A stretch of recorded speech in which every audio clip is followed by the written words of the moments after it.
여러분 만나서 반갑습니다. 네, 반갑습니다. 오늘이 해내교회 총동원 주일인 것 같아요. 찬양을 부르는데 마음에서 울컥하더라고요.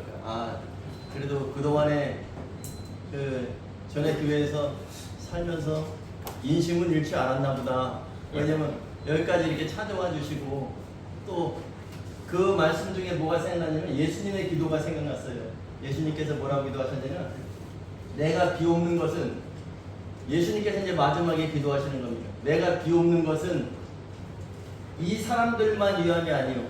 그 사도들이 있었죠. 예수님이 마지막 기도하실 때 그 사도들이 있습니다. 이 사람들만 위함이 아니요. 이 사람들의, 그 사람들의 말로 말미암아 나를 믿는 사람들도 위함이니 아버지여, 아버지께서 내 안에, 내가 아버지 안에 있는 것 같이 그들도, 사도들과 성도들도 다 하나가 되어 우리 안에 있게 하사 세상으로 아버지께서 나를 보내셨던 것을 믿게 하옵소서. 예수님께서 마지막에 기도하신 내용이 뭐냐면 하나가 됨을 위해서 기도하셨어요. 그래서 예수님께서 돌아가시고 부활하셔서 다시 승천하실 때 뭐라 했어요? 너희는 이 성에 머물라. 사도들에게 말씀하신 부탁이 뭐냐면 너희는 이 성에 가서 머물라. 그래서 사도들이 예수님을 배웅하고 나서 예루살렘 성으로 돌아갑니다. 거기서 열흘 동안 찬송하니라 이렇게 나오죠. 누가복음 마지막 장에 보면 나오잖아요. 그들이 기쁨으로 찬송을 했어요. 왜? 예수님께서 가시면서 약속했잖아요. 너희는 위로부터 이제 능력으로 입혀질 때까지 이 성에 머물라. 조금 있으면 우리가 성령을 받겠구나. 그래서 주기도문에도 오늘날 우리에게 일용할 양식을 주시옵고가 아니라 오늘 우리에게 임박한 그 떡을 주시옵고. 이스라엘 떡에는 반드시 뭐가 들어있다? 네, 기름이 들어있는 거예요. 기름. 그래서 기름으로 반죽한다 그러잖아요. 예수님께서는 이렇게 하나가 됨을 위해서 기도하고 가셨어요. 마지막으로. 그러니까 여러분들도 오늘 하나가 되는 겁니다. 제가 여러분들 오늘 손님들 오신다 그러고 또 우리 여기 새로 오신 분들이 있어요. 그래서 어떠한 본문을 가지고 할까? 원래 우리 계획대로라면 지금 요한계시록 11장 2증인 나갈 차례인데 그것보다 제가 더 시급한 것이 있어서 제가 언제 또 여러분들에게 이거를 전할 수 있는 기회가 있을지 없을지 모르잖아요. 그러니까 오늘 제가 복음 하면은 나는 신앙생활 많이 했는데 내가 복음에 대해서 모를까, 저 목사님 이상하네 라고 생각하지 마시고 복음이 무엇인가 아시는 분들은 다시 한번 새기는 시간이 됐으면 좋겠고, 복음에 대해서 정확하게 복음이라는 말을 많이 들어봤는데 내가 복음에 대해서 잘 모르고 있었다면 오늘 확실히 아시는 그런 시간이 됐으면 좋겠습니다. 네, 여러분들 모두를 환영합니다. 우리 하나님께 영광을 받습니다. 자, 복음이 무엇이냐? 복음. 유앙겔리온 해서 유는 헬라어로 유앙겔리온인데 유는 좋다. 앙겔리온은 소식이라는 소식. 근데 그러면 이 복음의 좋은 소식이 뭐냐? 이것은 하나님이신 예수님이 원래 하나님이셨잖아요. 그죠? 근데 인간의 몸을 입고 오셨죠. 하나님이신 예수님이 사람인 그리스도가 되셔서, 그러니까 원래 하나님이셨는데 인간의 몸을 입고 오셨죠. 왜 인간의 몸을 입고 오셨을까요? 뭘 흘리기 위해서? 피를 흘리기 위해서. 그 피로 뭘 사셨다? 사도행전 20장 28절에 네, 그 하나님이 자기의 피로 교회를 사셨느니라. 그래서 예수님께서 바로 교회를 사신 거예요. 교회는 이 건물이 아니라 바로 신약의 성도들, 앞으로 예수 그리스도가 사도들에게 전했죠. 그 사도들의 말을 듣고 하나가 될 그들을 사셨다는 거죠. 하나님이신 예수님이 사람인 그리스도가 되셔서 하시는 일을 통해서 우리에게 영향을 미칠 좋은 소식이 바로 복음이다. 네. 그래서 마가복음 1장 1절에 보면 하나님의 아들 예수 그리스도의 복음의 시작이다. 그런데 여기 헬라어에는 정관사가 있어요. 그 복음의 시작이다. 근데 우리 성경에는 이런 정관사가 다 빠졌죠. 예를 들어서 하나님이 신약에서는 테오스의 하나님인데 구약에서는 엘로힘 해가지고 성부, 성자, 성령 하나님께서 함께 하셨죠. 근데 신약에 오셔서는 단수의 하나님으로 표현됩니다. 그래서 테오스, 단수의 하나님인데 거기에 하나님이 나올 때는 어떤 하나님인가? 만약에 평안의 매름줄로 성령의 하나됨을 힘써 지켜라. 그 성령 하나님이죠. 그 다음에 그 하나님이 자기 피로 교회를 사셔서 목양하게 하셨느니라. 그 하나님은 그 어떤 하나님이에요?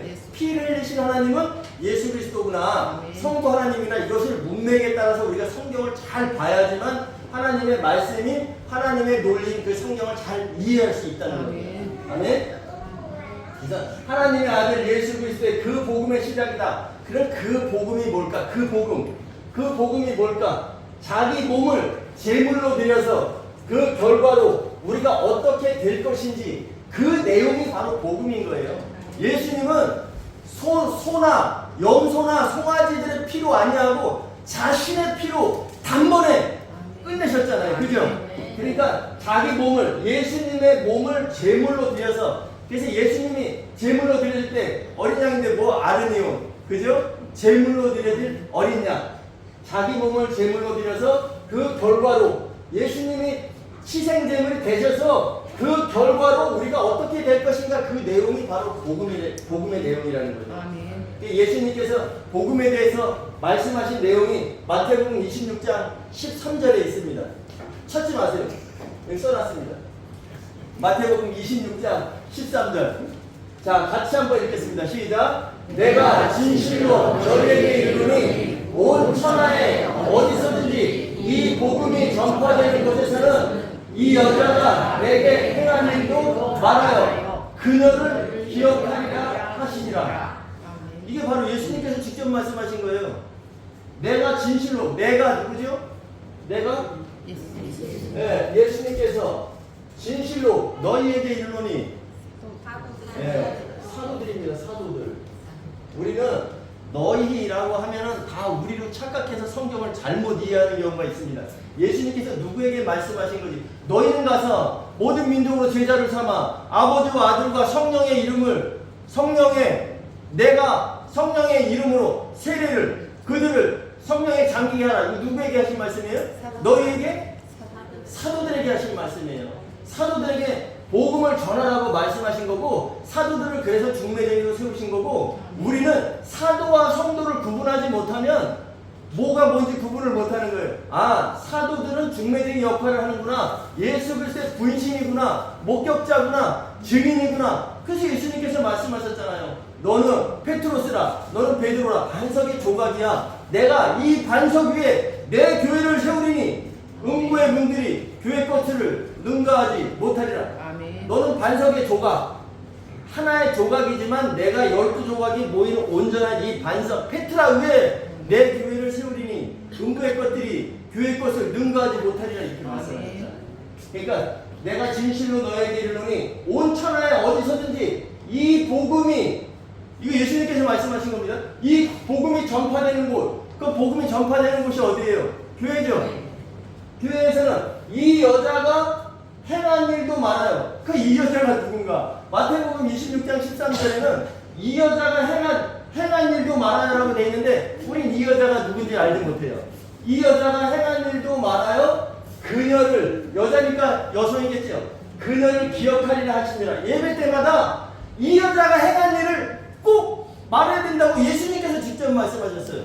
여러분 지금까지 예배 속에서 이 여자가 행한 일을 우리가 얘기했나요? 아니, 모든 교회들이 복음이 예배 때마다 이 여자가 행한 일도 말아요. 그녀를 기억해야 된대. 이 여자가 누굴까? 바로 요한복음 12장에 나오는 베다니 마리아들이에요. 여러분들, 마태복음 26장 13절 이전에는 뭐라고 나오냐면, 어떤 여자가 예수님께 향유를 부은 사건이 나와요. 근데 이것이 누구냐? 그 향유를 부은 여자가 누굴까요? 우리 요한복음 12장 읽어오라는데 읽어오셨어요? 누구죠? 마리아인데 무슨 마리아? 네, 베다니 마리아. 우리는 잘못 알고 있는 찬송 속에서 값비싼 향유를 주께 드린 막달라 마리아 본받아서 그러죠? 요한복음 12장을 자세히 읽어보세요. 거기 막달라 마리아가 아니라 베다니 마리아가 예수께 향유를 부었습니다. 이 예수님께 향유를 부었다는 사건이 무엇이길래 이 여자가 내게 행한 일을 말하여 그녀를 기억하리 하리라. 이 복음이 전파되는 곳에서는 이 여자가 내게 행한 일, 그러니까 한 여인이 예수께 향유를 부은 그 일이 복음이라고 예수님께서 직접 설명하고 계세요.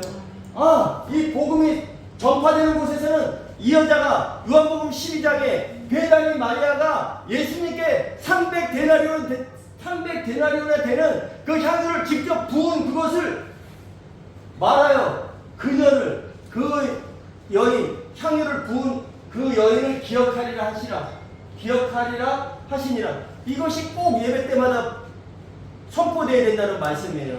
그러면 요한복음 12장에 베다니 마리아가 예수님께 향유를 붓습니다. 여러분, 예수님께서는 자기 몸을 제물로 드리셨죠.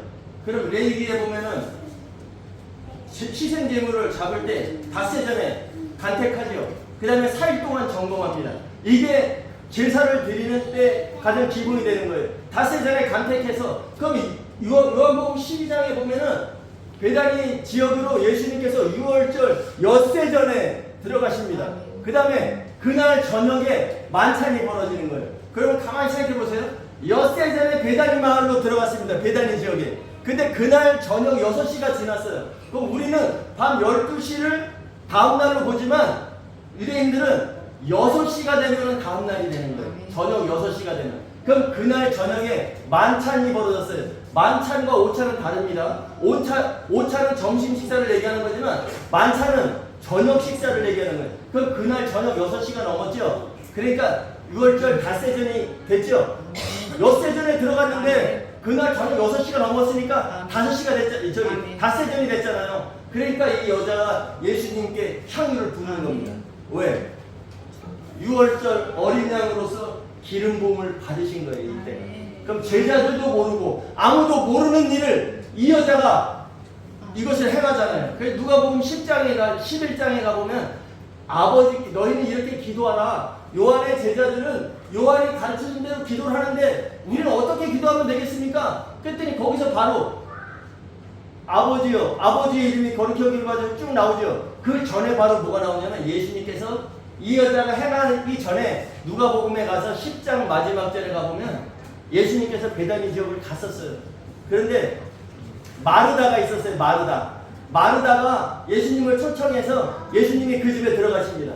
그런데 마르다는 예수님이 오셨으니까 어떤 귀한 것을 대접하려고 막 분주하게 일을 하고 있어요. 그런데 마리아가 뭐라고 있었냐면 예수님의 발치에 앉아서 예수님의 말씀을 듣고 있었어요. 그러니까 마르다가 와서 얘기합니다. 예수님, 마리아에게 내 일을 도와주라고 얘기하세요. 난 지금 바쁜데 얘는 지금 뭐하고 있습니까? 그랬더니 예수님께서 가만두어라.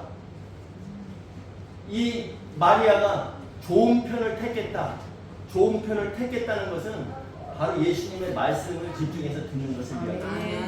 이때 들었기 때문에 그 제자들도 12제자들도 하지 못했던 그것을 지금 예수님께서 6월절 엿새 전에 베다니 지역에 들어가셨을 때 닷새 전 되는 그때에 바로 향유를 부어서 예수님께 기름을 부었기 때문에 예수님이 6월절 어린 양으로 간택된 사건이란 말이에요. 이것을 이 여자가 내게 행한 일, 이 6월절 어린 양으로 간택됐다는 것, 6월절 어린 양으로 기름 부었다는 그것을 말하여 예배 때마다 이것을 기억하리라 하시니라 말씀하셨다.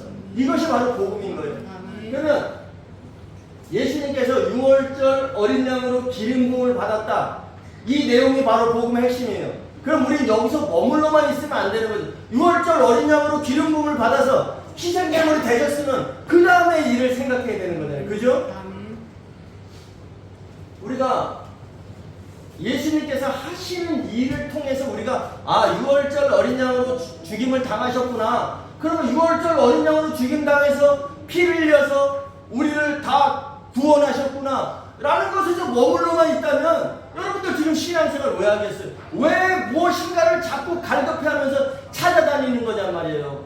요즘 영상 같은 거 보면은 추고, 임박, 대환란의 시작 뭐 이런 거에 관심들이 얼마나 많은지 몰라요. 여러분, 휴거가 언제 되든 대환란이 언제 오든 이것을 우리가 중요하게 생각할 것이 아니라 예수님께서 지금 왜 돌아가셨고 왜 6월절 어린 양으로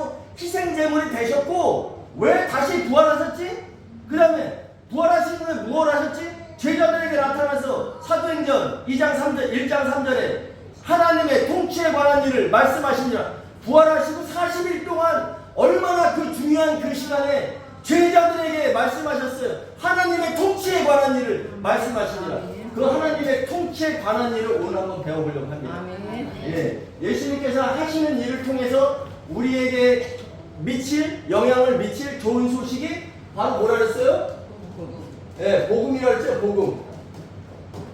마태복음 5장 17절에는 예수님께서 말씀하십니다. 내가 선지자나 율법을 폐하러 온 것이 아니다. 완전하게 하려 왔다. 예수님께서 분명히 말씀하셨어요. 마태복음 5장 17절에 내가 선지자나 율법을 폐하러 온 것이 아니야. 나는 완전하게 하려 왔어. 그러면 율법을 누가 이루신다는 거예요? 여러분들, 우리가 착각 속에 살아갑니다. 율법 613가지에 오늘날 교회들이 많은 율법을 만들어냈죠. 교회 오면은 남들이 안 하는 청소해야 돼. 그 다음에 내가 돈 벌어서 나는 힘들지만 다른 사람 어려운 사람들 도와야 돼. 해외 나가서 선교해야 돼. 이런 것이 보이지 않는 율법을 만들어냈단 말이에요. 하나님께서 여호와께서 주신 율법은 613가지만 실질적으로 오늘날 교회에서 보면 율법이 2000개가 넘어요, 여러분. 그렇지만 예수님께서는 너희는 그 613가지도 우리가 다 지킬 수가 없어요. 613가지 율법을 우리가 다 지킬 수가 없습니다. 근데 예수님께서 분명히 말씀하셨어요. 내가 온 것은 선지자나 율법을 폐하러 온 것이 아니야. 완전하게 하려 왔다. 그럼 율법을 내가 다 이루려고 오셨다는 말씀인 거예요. 그러면 예수님께서 율법을 다 이루시면 우리는 율법을 더 이상 이룰 필요가 없다? 예수님께서 요한복음 13장 34절에 분명히 말씀이 십자가 지시기 몇 시간 전에 내가 너에게 새 계명을 준다. 내가 너희를 사랑한 것 같이 너희는 서로 사랑하라.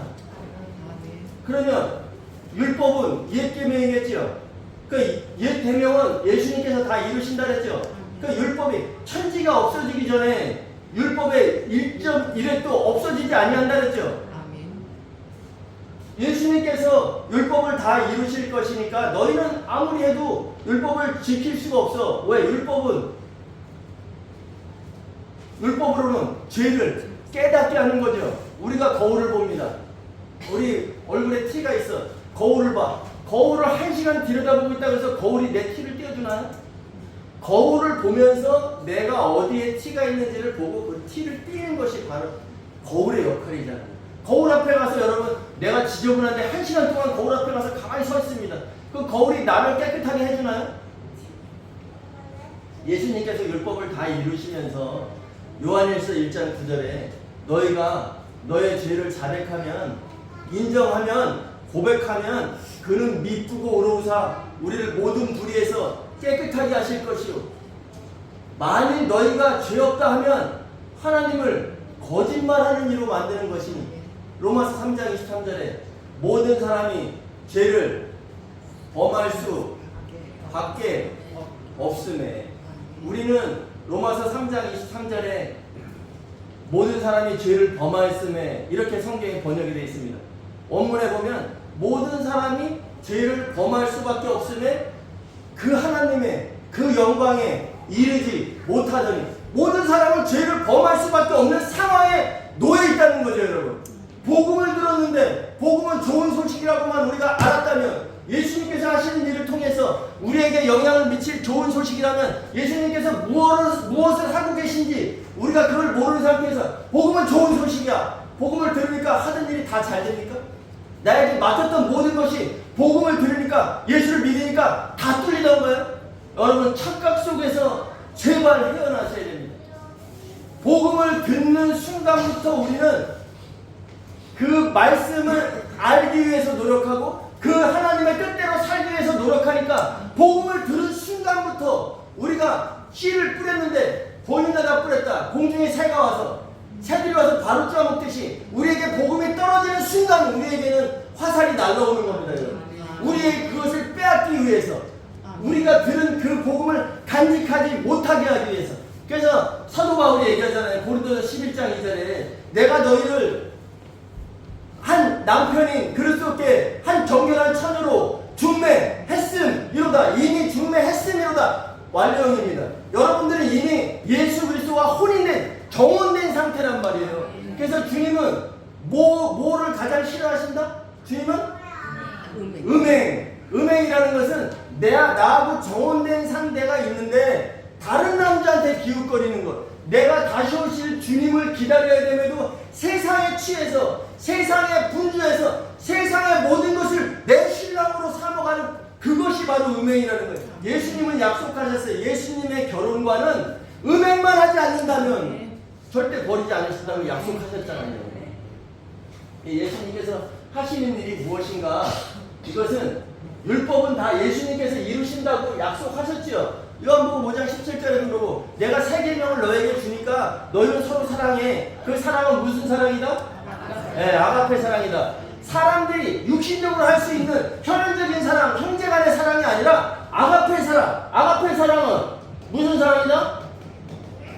하나님의 사랑이에요.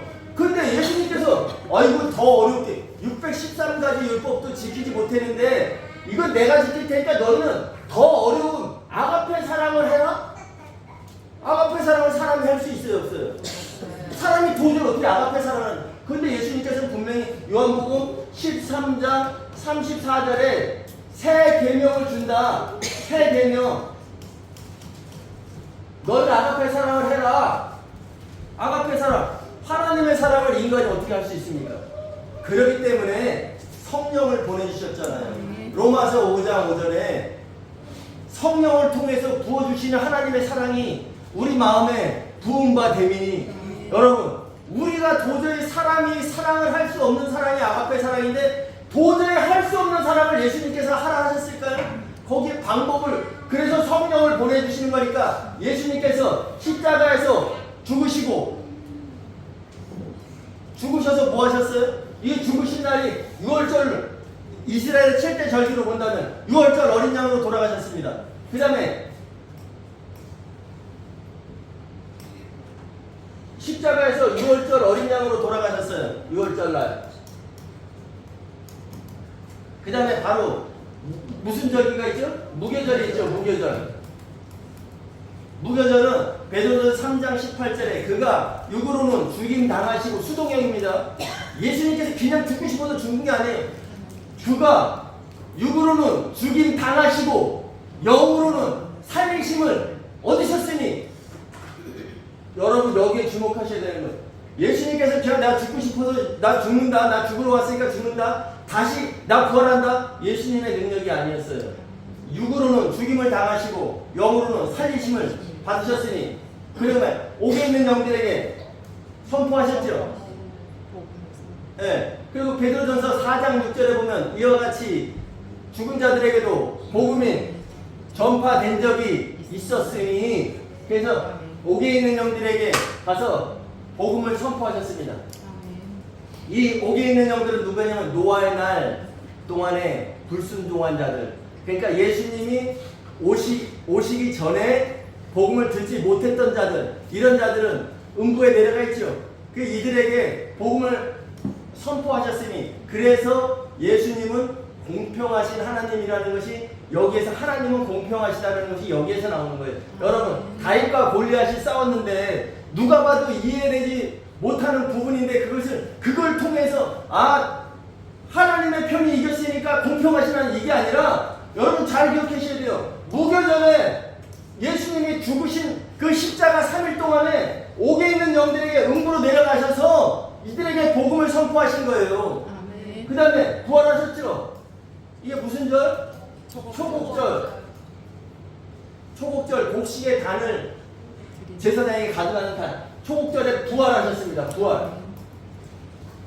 그 다음에 부활하시고 40일 동안 제자들에게 하나님의 통치에 관한 일을 말씀하셨죠. 하나님의 통치에 관한 일이 바로 이 이스라엘 7 절기를 얘기하는 거예요. 그러니까 6월절날 나는 죽었다. 그 다음에 옥에 있는 영들에게 선포했어. 그 다음에 초국절에 나는 부활했어. 그 다음에 뭐냐면 오순절이잖아요. 오순절날 교회가 탄생하는 겁니다. 교회가 이때야 비로소 탄생하는 거예요. 그래서 내가 위로부터 능력으로 내가 가는 것이 너희에게 유익해. 내가 가면 아버지께서 내 이름으로 보내실 성령. 누구 이름으로? 예수님 이름으로 보내실 성령. 그를 보내줄 거야. 너희는 위로부터 능력으로 이제 입혀질 거야. 그래서 사도행전 1장 8절에 예수님의 강력 의지가 나오죠. 그러나 내가 너희에게 성령이 임하게 해서 예루살렘과 온 유대와 사마리아와 땅끝까지 해서 내 증인들이 되게 하고야 말리라. 강력 의지라 그랬잖아요. 여러분, 바보 플러스 완료형이 쓰이면 이것은 말하는 이의 강력 의지라 그랬잖아요. 이 바보 플러스 완료형, 너희는 장막절에 반드시 즐거워할 것이라 그랬는데 여기에도 이게 쓰였다면 너희는 장막절에 반드시 매우 큰 기쁨을 느낄 거야. 그 다음에 창세기 2장 24절에 여호와 하나님이 이르시되 이러므로 남자가 부모를 떠나 여자와 한 몸이 되게 하고야 말리라. 여기에도 강력이, 성경에는 히브리 헬라어는 이 법칙이 많이 쓰여져 있어요. 근데 우리가 이것을 이해를 못하는 거예요. 기록이 안 돼 있기 때문에. 바로 오순절날에 교회가 탄생되는데 오순절날의 제사법은 떡 두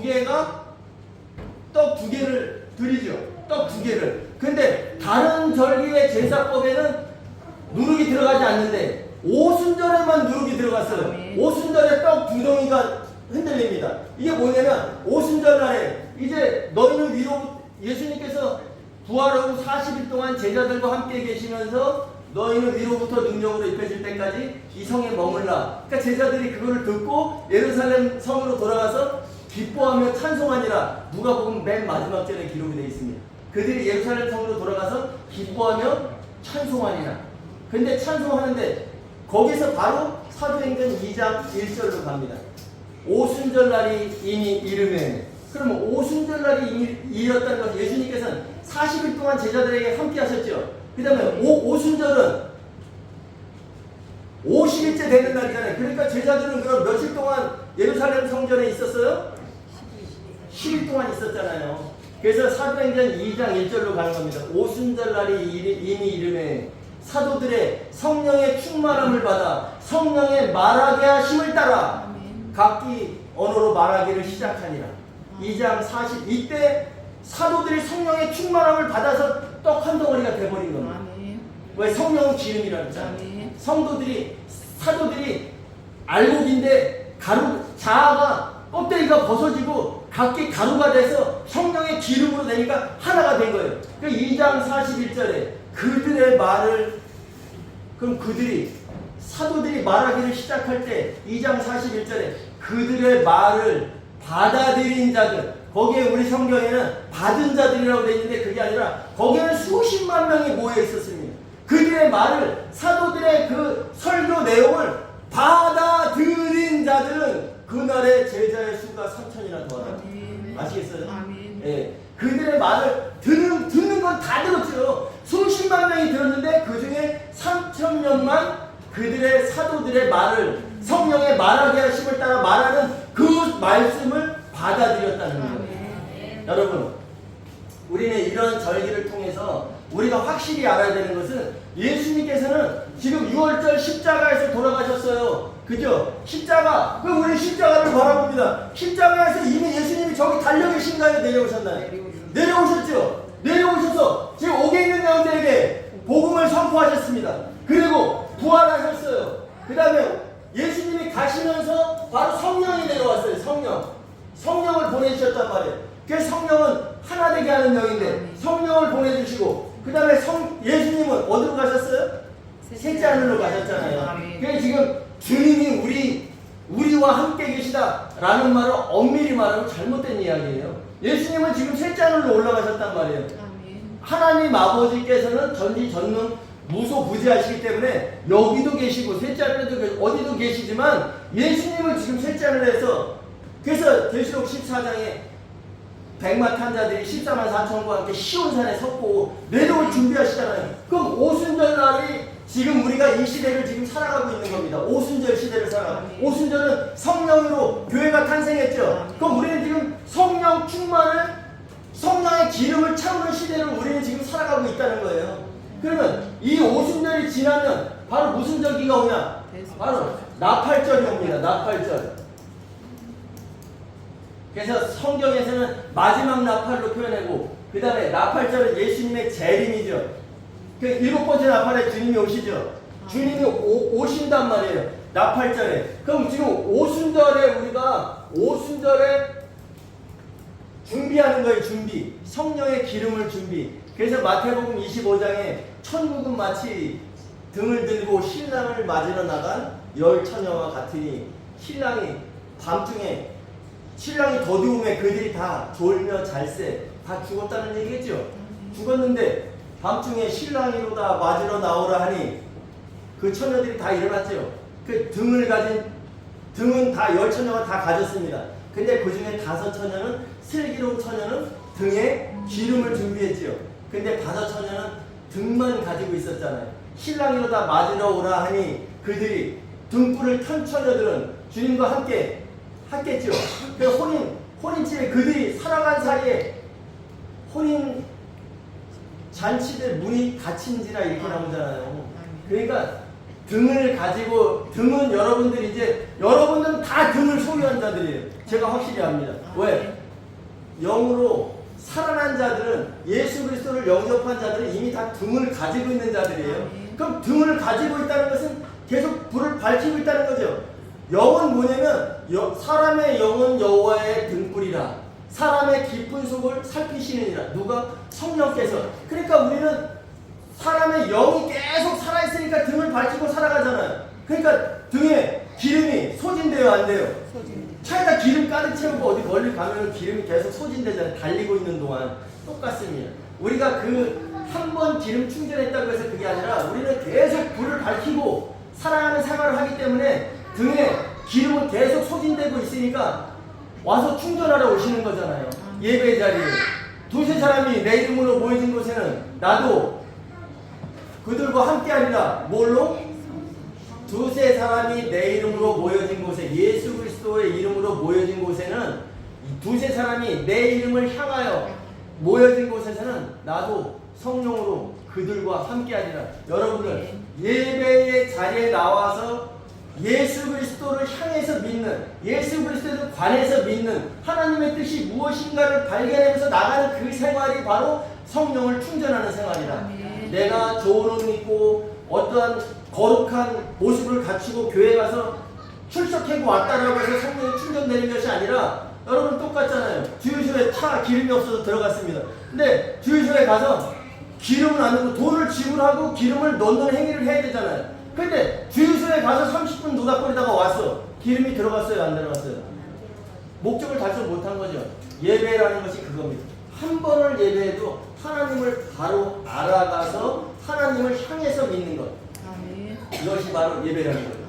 그럼 오순절날 성령을 충전한 사람들은 성령 충만을 받는 지금 이 시대를 살아가는데 우리는 성령을 채워야겠죠. 근데 주님이 이제 우리의 삶이 끝나고 또 주님이 오실 때가 되면 우리가 살아있으나 죽어있으나 주님이 오시는 때가 된다면 주님이 오셔서 무엇을 하시겠어요? 네, 주님이 오셔서 우리가 제가 그랬잖아요. 마라나타 주 예수여 오시옵소서 라는 것은 이미 주님은 오셨어요. 그죠? 이미 오셨는데 이제 성령의 기름을 준비한 자들이 외침은 뭐냐면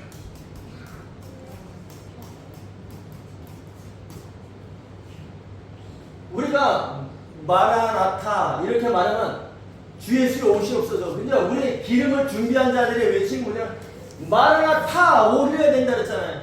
이것이 준비된 자들의 외침인 거예요. 내가 준비하지 못했는데 무슨 시험 공부를 시험 범위를 알고 있는데 시험 공부를 하지도 않았어. 그래서 시험의 날이 기다려집니까? 시험의 날이 오면 올수록 두려워지는 거예요. 근데 나는 시험 공부를 너무 열심히 해서 빨리 시험지를 받아보고 싶어. 왜? 내가 공부한 것을 거기다가 기록하고 싶으니까. 그래서 성과를 내고 싶고 칭찬받고 싶으니까. 똑같은 겁니다, 여러분. 기름 준비한 자들이 외칠 수 있는 것은 마라나타 이것이고, 이거 지금 준비도 안 하고 그냥 주님이 왜 오시는지도 모르는 상태에서 주님이 다시 오심을 아는 자들은 마라나타 이미 오신 그분밖에 알 수가 없는 거예요. 주님이 오시면 모든 것이 다 해결되겠지라는 그런 생각에서 우리는 벗어나야 되는 거예요. 여러분, 왜 여기 왔는데 예배 시간에 복 받는 얘기 안 해주고 오랜만에 왔는데 처음 왔는데 이런 얘기 하나. 여러분, 제가 여러분들에게 전할 수 있는 것은 오늘이 마지막이 될 수 있기에 나는 이것을 외칠 수밖에 없어요. 여러분들이 여기 왔다가 아이고 저 교회는 왜 심판만 얘기하고 난 저기 심판 싫으니까, 여러분들이 심판이 싫다 해도 심판은 있습니다. 반드시 있는 일이 심판이에요. 그래서 계시록에서는 하나님이 그의 종 그 아들에게 보내셨고, 그 아들은 사도들은 성도들에게 보내시려고 반드시 속히 될 일을, 계시록 22장 6절에도 나 예수는 내 천사들을 보내어 반드시 속히 될 일을 기록했다 말씀하셨잖아요. 여러분, 이 7가지 절기를 모르면 안 돼요. 오순절날에 성령을 충전하는, 성령 충만을 받는 기간이라면 나팔절은 예수님께서 재림하십니다. 그러니까 재림하시고 바로 심판하시죠. 대속죄일. 1년에 한 번 이스라엘 백성들은 죄를 해결해야 되는 날이 있어요. 1년에 한 번. 그래서 제사장들이 성소에서 제사 그 제물을 다 만들어주면 대제사장이 1년에 한 번 지성소로 들어갑니다. 근데 그냥 들어가는 것이 아니라 분향단에 있는 향을 담아가지고 들어가는 거예요. 왜? 하나님을 직접 본 사람들은 다 죽잖아요. 그 향 연기를 피우기 위해서 그걸 가지고 들어가는 거예요. 그래서 1년에 한 번 이들은 분명히 대속죄일날 죄를 해결해요. 그렇기 때문에 멀리 있던 사람들도 다 예루살렘 성전으로 와서 그 다음에 죄물을 가져와서 비둘기나 소나 염소나 가지고 와서 드리잖아요. 근데 이때 죄가 한 번에 해결되지 않으면 큰일 나는 거예요. 이 사람들은. 왜? 1년이라는 기간이 또 있어야 되잖아요. 오늘 내가 대속죄일날 죄를 다 해결받았어. 근데 내가 오늘 나가서 죄를 졌어. 그러면 죄를 해결할 길이 없죠. 율법으로 얘기한다면 그런 겁니다. 1년 안에 죽으면 큰일 나는 거. 왜? 죄를 가지고 죽기 때문에. 근데 예수 그리스도께서는 단번에 자기를 희생제물로 들으심으로 단번에 끝내셨죠. 그러니까 우리가 오늘 여기서 예배할 수 있는 이유가 바로 이거란 말이에요. 하나님께 예배할 수 있는 인간이, 죄를 가진 인간이 하나님께 감히 예배할 수 있는 이유가 바로 예수 그리스도께서 여러분들을 피를 흘려서 덮어주셨기 때문에 우리가 하나님을 오늘 예배할 수 있는 거라니까요. 대속죄일이 있은 후에, 그럼 요거는 지금 나팔절에 오셔서 대속죄일이라는 것은 심판이겠죠. 준비가 됐는지 안 됐는지, 이 사람이 성령을 가지고 있는지 아닌지, 그 다음에 예수 그리스도의 신부 자격이 있는지 없는지를 심판하시잖아요. 그 심판의 자리에는 누가 있어요? 예수님과 12제자들이 있잖아요. 그리고 대속죄일이 있은 후에 무엇으로 갈라집니까? 영생이요. 네, 주님이 재림하셔요. 그 다음에 심판하셔요. 그래서 심판하신 다음에 여기에서 천년왕국과 불이 섞인 유리바다,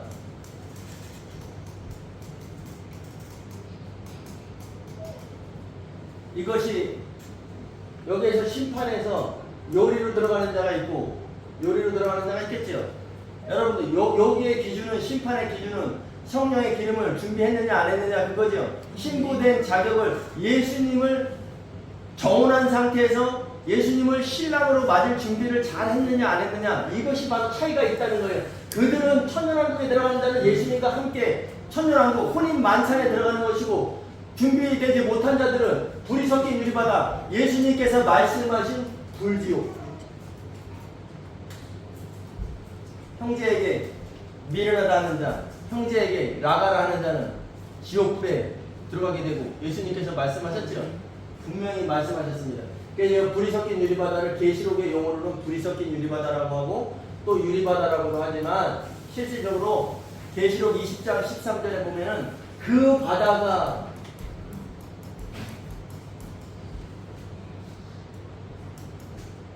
그들 가운데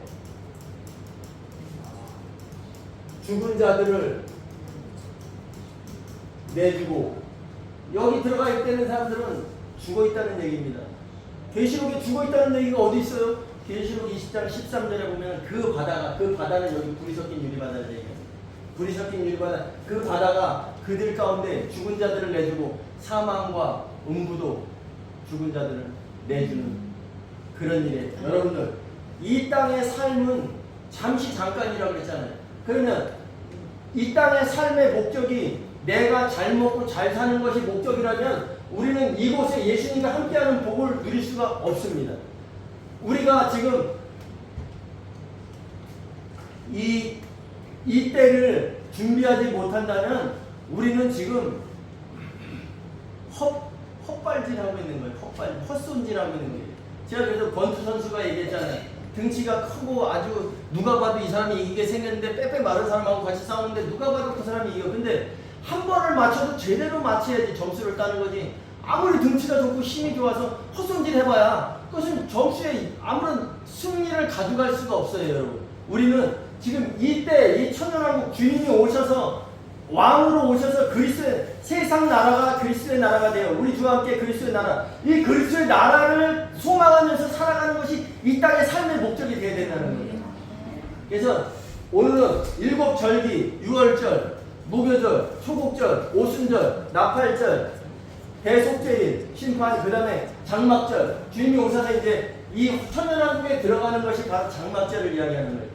이 이스라엘의 7대 절기가 바로 복음의 내용이고 이것이 예수님께서 하시는 일이에요. 예수님께서 하시는 일을 통해서 우리에게 영향을 미칠 좋은 소식이 복음이라 그랬잖아요, 여러분. 그러니까 예수님께서는 지금 6월절을 이루시고 초곡절,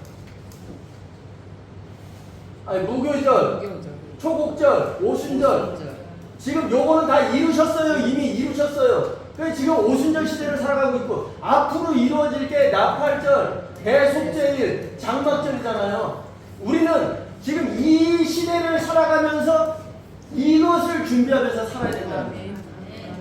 이것이 성경에서는 신약성경 시작하면서부터 그리고 구약성경에도 많이 나오죠. 근데 구약성경 골로새 2장 17절에 이것들은 장래일의 그림자, 몸은 예수 그리스도의 것이니라. 그림자라는 거예요. 구약성경에 있던 모든 일들은 다 그림자, 실체, 몸, 소망은 예수 그리스도의 것이니라. 요한복음 5장 39절에도 너희가 이 성경에서 영생을 얻는 줄 알고 성경을, 구약성경을 연구하거니와 이 성경은 나에 대해서 증언하는 것이다. 다 예수님에 대한 이야기라는 것을 우리가 확실히 기억하시고 신앙생활 하셔서 기름을 한 번을 예배 드리더라도 기름을 가져가는 그런 예배 자리에 오셔야 됩니다. 아멘. 그러면 우리가 이제 복음에 대해서 배웠습니다. 복음은 기쁜 소식이라 그랬어. 근데 여기에 예수님께서 하시는 일을 통해, 그죠? 그러면 이 하시는 일을 통해서 우리에게 영향을 미칠 좋은 소식이 바로 복음이라고 그랬어요. 그럼 복음의 효력은 언제 나타나는가? 복음의 효력은 언제 나타날까? 효력. 이것은 예수님께서 하시는 일을 통해서 우리에게 영향을 미칠 좋은 소식이라고 했잖아요. 예수님의 하시는 일이 끝나야지만 복음의 효력이 나타나는 겁니다. 여러분, 제가 지금 생명보험 들었어요. 생명보험 들었는데 내가 지금 살기 힘들고 어려우니까 생명보험 주세요. 줍니까? 안 줍니까? 생명보험 언제 줘요? 누가 죽어야? 내가 목사가 죽어야지 받을 수 있는 거예요. 근데 제가 못 받아요. 난 죽었기 때문에. 가족이나 자녀들이 받는 거잖아요. 복음 또한 마찬가지입니다. 복음이 좋은 소식이라고 해도 복음의 효력은 그렇기 때문에 나와 복음을 위해서 박해를 받을 수밖에 없다. 믿음을 지킨다는 것은 박해를 받을 수밖에 없는 상황인데 이 효력의 그날을 위해서 받는 거란 말이에요. 그러니까 참고 일어나고 환난과 인내, 다시 넘어져도 다시 일어난다는 그것이 바로 인내잖아요. 복음의 효력은 바로 주님이 오셨을 때 다시 나타난다. 이것을 그러면 딴 사람들이 이렇게 얘기 안 하는데 계시록 10장 4절에 분명히 말씀하십니다. 일곱째 천사가 소리를 내는 날 그 하나님이 자신의 종 선지자들은 사도들을 얘기하는 거예요. 선지자들에게 전하신 복음과 같이 일곱째 천사가 소리를 내는 날, 재림의 날 그 하나님이 자신의 종 선지자들에게 사도들을 통해서 전하신 복음과 같이 그 하나님의 비밀이 풀려지리라. 바로 사도들이 전하는 복음이 그 하나님의 비밀이라는 거예요. 또 계시록 14장 6절에도 말씀하십니다. 또 보니 내가 다른 천사라는 것은 계속 다른 천사가 아니라 동질의 알로스, 아까 전에 봤던 그 천사를 얘기하는 거죠. 다른 천사가 공중에 날아가는데 땅에 거주하는 자들, 계시록에서 땅은 뭐다? 교회에 거주하는 자들, 곧 교회에 거주하는 자들을 설명하는 겁니다. 곧 모든 민족과 종족과 방언과 백성에게 전할 영원한 복음을 가졌다라. 이렇게 우리 성경에는 번역이 돼 있어요. 그러니까 심판하는데 계시록 14장은 심판인데 전할 복음을 가졌더라. 그러니까 아직 심판이 아니었구나 라고 착각하게 돼 있어요. 여기에는 뭐냐면 전했던, 이것은 미래형이 아닙니다. 과거형입니다. 왜? 사도 요한이 그리스도의 날로 가서 보는 거잖아요. 그죠? 미리 가서 보고 있는데 거기에 심판에 뭐가 돼 있냐면 백성에게 전해진 그 복음을 가졌더라. 이것이 바로 심판의 그 기준이 된다는 거잖아요. 그래서 심판은 사도들을 통해서 전해진 복음, 바로 신약 성경을 기준으로 혼인 준비가 되었는지 안 되었는지를 하는 것이 바로 심판의 내용입니다. 그래서 복음의 효력은 그렇기 때문에 주님이 오시는 그 순간부터, 그래서 복음의 핵심이 바로 예수 그리스도와 교회의 혼인이기 때문에 복음의 효력은 그때 나타나는데 여러분들이 부디 혼인 준비된 자들이 되어서 그 복음의 효력을 많이 드시는 그런 여러분들이 되셔야 되는 겁니다. 교회는 항상 마귀의 표적이 될 수밖에 없습니다. 그래서 사도 바울이 얘기했잖아요. 내가 염려하는 것이 하나 있다. 내가 너희를 한 정결한 처녀로 한 남편인 그리스도께 중매했음이로다. 이미 중매했지요. 근데 내가 너에게 염려하는 것이 하나 있어.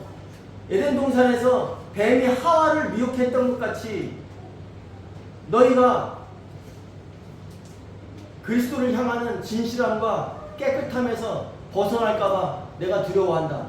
그러면 아담은 오실자의 모형이죠. 하와는 교회의 모형인 거예요.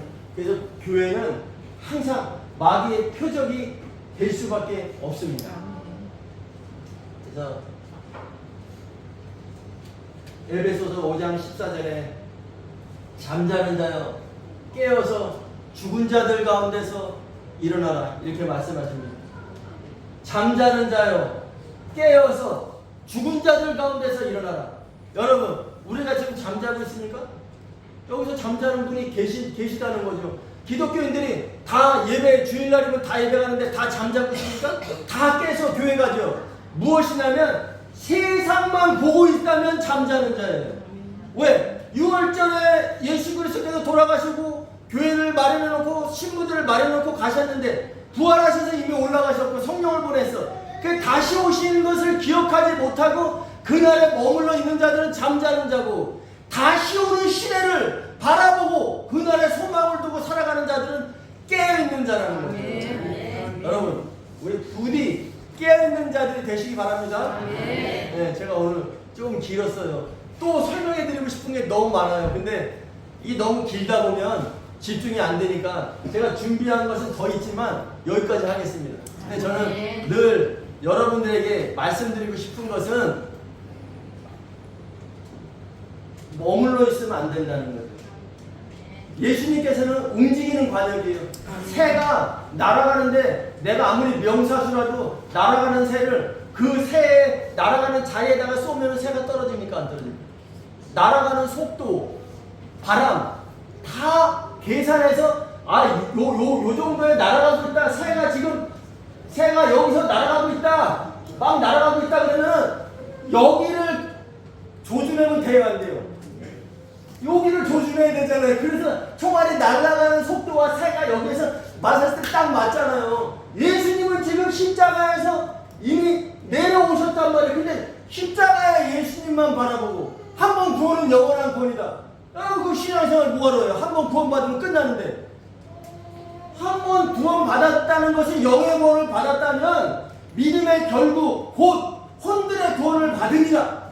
베드로 사도가 1장 9절에서 분명히 말하잖아요. 우리는 혼의 구원을 위해서 이 예수님께서 십자가에 돌아가시면서 우리를 구원해 주셨다면 구원된 자들이 잠자는 것이 아니라 깨어나서 다시 오시는 그날에 주님과 함께하는 그 자리에 있기를 원하시기 때문에 성령을 보내주신 거고, 그래서 새가 이거 새 분명히 요거 기억, 오늘 또 다 예배 중에 이거만 기억하면 안 돼요.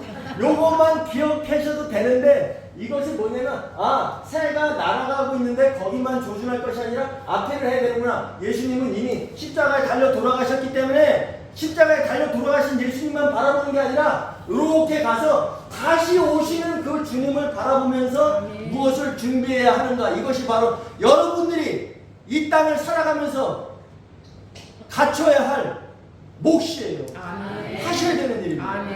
늘 얘기하잖아요. 장애물 경기를 뛰어가면서 장애물을 치우면서 가는 게 아니라고. 장애물은 넘어가라고 있는 겁니다. 수없는 반복과 훈련을 통해서 잘하는 자가 상을 얻는 거예요. 예수님께서 말씀하셨잖아요. 내가 너에게 줄 상벌이 너에게 있어. 계시록 22장에 말씀하셨잖아요. 우리 상만 있다고 돼 있어. 왜 상만 있습니까? 벌이 있는 거지. 영생에 영벌에 다 기록되어 있잖아요. 내가 너에게 줄 상벌이 너에게 있어.